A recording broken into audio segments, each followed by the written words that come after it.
Hello everyone, welcome to the Mass Effect Wiki. This is a video. If you watched my previous video, then you'll know that this is the video that I will go over my main Shepard. I haven't really touched base on him a lot. He's in my channel description, or my about me, but I don't really like the new YouTube layout because you can't really read that much of it. I don't know. I don't really like it.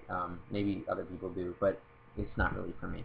So, since you can't really read it anymore, I figured I would put up a video about it. And what better time to do that than right before Mass Effect 3 next week. Exactly a week now. So, his name is Jack Shepard, not just because I am a very big Lost fan, but also because most of the heroes in stories, when you think about it, now, to me, name has meaning. Like, when I'm writing, I would name, someone who's angry, I would name him a character reflected with anger. But with Jack, every hero you see is either John or Jack, and no offense to anyone named John, but I don't know, it just seems a little bit plain to me, a little bit that, cliche hero guy that shows up to save everyone. So I figured Jack would be pretty good. No one thinks about this as hard as I do, believe me. So combat in Mass Effect 1 is basically he's a soldier. I like soldier in Mass Effect 1 personally. I think it's pretty fun because I love the sniping in Mass Effect 1 a little bit more than what it was like in Mass Effect 2. I'm not entirely sure why. I just find it more enjoyable, I guess. I also love using Carnage and watching people just fall into a little pile of ashes. It's really satisfying. And I like to use the assault rifles as well. So, I figured the soldier would be a really good thing for him. I made him an adept in Mass Effect 2. Now, you may not think, well, how can you go from soldier to adept? Well, I mean, I like to think, since there's a huge story gap, and I'm a writer, so I need to fill in all these story gaps before I continue on with my story. I think that it would be pretty cool to have Cerberus actually implant him with the L5N or something, whatever the adepts have, L5N biotic implants. That I think that's just really cool. So when they're rebuilding him, they're adding stuff into him to make him even more awesome than he was before. I think that is brilliant, and that's why I put it into my game. And not only that, but I really enjoy playing as the Adept in Mass Effect 2. It's probably my favorite class. Not in Mass Effect 1 so much, but in Mass Effect 2, I love doing that. I just love throwing people off of ledges and watching their bodies tumble to the ground. I love pulling people inward and watching someone with incendiary ammo shoot them and watching their body just go into ashes. I think it was really cool, I think. And I hope to play it again in Mass Effect 3. As far as romance goes, I had a little bit of a love triangle going on in Mass Effect 1 between Ashley and Liara. Eventually, I picked Ashley. This is mainly because I think it reflects more on my Shepard. I think it's kind of cool to have a kind of like a romance start in Mass Effect 1 and not end until Mass Effect 3. Now, what I mean by that is Liara and Shepard were really close in Mass Effect 1. I agree with her on everything because that's just how my Shepard is. I'll get into his decisions later. This is all about gameplay and romance right now. But he agreed with all of her decisions. He's mostly Paragon. But I think it would be kind of cool to have this whole flirtation thing going on that you really want it to happen. You really want it to happen, but it's not happening. And at least not yet. And then in Mass Effect 2, my Shepard went to Miranda.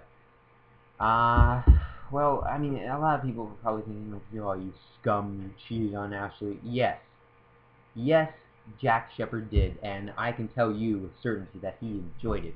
Because anyone who doesn't enjoy doing Miranda has something wrong with their head. I didn't enjoy it. I'm not one of those people that... Never mind. Mass Effect 3, I decided to go with Liara because, I mean, I was kind of torn between them because Miranda, to me, Miranda's romance seems a little bit more on the edge of fun than love. particularly. Maybe that's just my understanding of it. the entire romance was based around sex. It wasn't really based around, oh, my feelings are getting in the way of my better judgment, all that stuff. It wasn't, it was none of that. It was all, from the beginning, it was, oh, perhaps I liked it if you admire my body. And I was like, oh, okay. But, anyway, where was I? Yeah. And then also, Ashley, I can't really, I mean, even though she's really, I think she looks a lot better in Mass Effect 3, I just can't, she's just a little bit too edgy, racist type for my Shepard. I mean, she's not really racist, but she's just a little bit more human-oriented. I don't really think that goes very well. Whereas Liara, I think is a really good, cool character, standing by Shepard for so long. You know, saving him from the Shadow Broker, giving him to Cerberus, you know, having them rebuild him, and then being modest about it. If I were Liara, I would have said, "Ha, I saved you. You owe me. Pay me 250,000 credits." No. But she's really modest about it after that. So I think that's why I love Liara, and that's why I think great for Jack Shepard in Mass Effect 2. Now, kind of like that building tension thing that I mentioned earlier. Let's see. Now onto decisions. Well, where's a good place to start? Mass Effect, I guess pre-Mass Effect. Before I sound off really nerdy, know that I'm kind of a writer person, and some of you may already know that. I write fan fiction. I haven't written in a little while, and I'm sorry for that, but I'm kind of, you know, I need to know what happened before so that I can make connections in the new game. So I wrote the backstory to Jack Shepard. Don't, like, bash this video with a bunch of comments. I've already, you know, let a lot out about how many playthroughs I have on this channel, so I really don't want that to become, you know, worse things. But if you're watching this video, then you're probably a nerd about Mass Effect 2, so it's fine. So I wrote the backstory to him.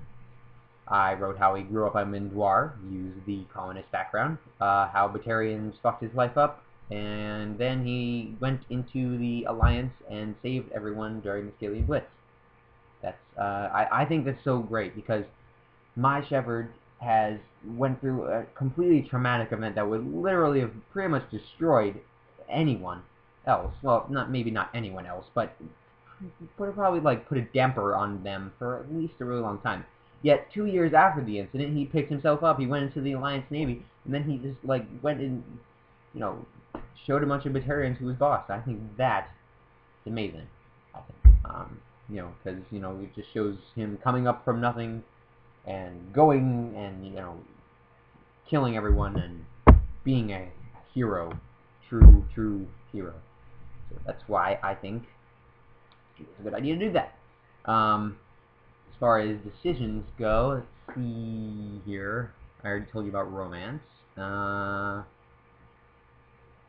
Well, I should probably mention first off that my Shepard hates Batarians. I was thinking about this for a little while, and I finally got into more in the mindset. I was like looking at the background and the other story about him, and I was like, there's definitely something missing here.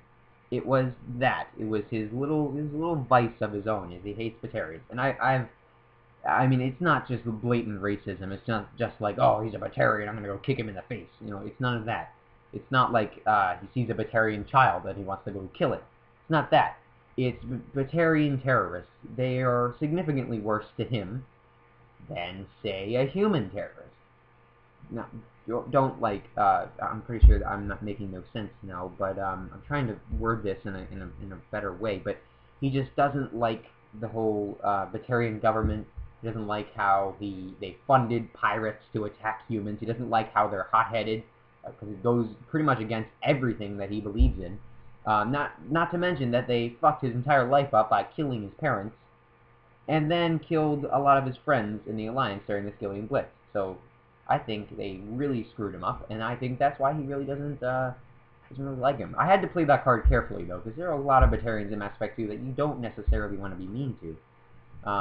But, you know, you want to come across as a little edgy, you know, that everyone has a vice thing. You know, that's his own little personal problem that he just can't seem to leap over yet, despite the fact that it's been so long. And I think lingering effects of battle and war and all that post-traumatic stress shit. I think that's a really awesome thing to add in a story about a war hero.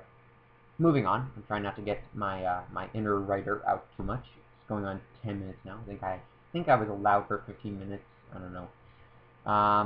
I'll go to about like 13 minutes and I'll cut it off and start a new video if need be. But moving on. What other decisions are there in Mass Effect 1? Well, start off, Rex did survive. I made sure of that. I think it's really awesome. I think he's really awesome. I think the Krogan race, I think Rex has the right of it, because, I mean, don't get me wrong, Reeve is pretty cool too, but Reeve just wants them to do the old stuff, you know, fighting and killing each other. That's just, it wasn't going in the right direction, and I thought that, you know, Shepard convinced Rex to, you know, push on to say, I don't care that you have, you know, you chased me off Tushanka before, I'm coming back and I'm helping you. And that's exactly what he did in Mass Effect 2. I think that Rex is a big squad member for Mass Shepard in Mass Effect 1. I think they're like best friends in Mass Effect 1. I did the last mission with Rex and actually it was so unbelievably epic. Oh god.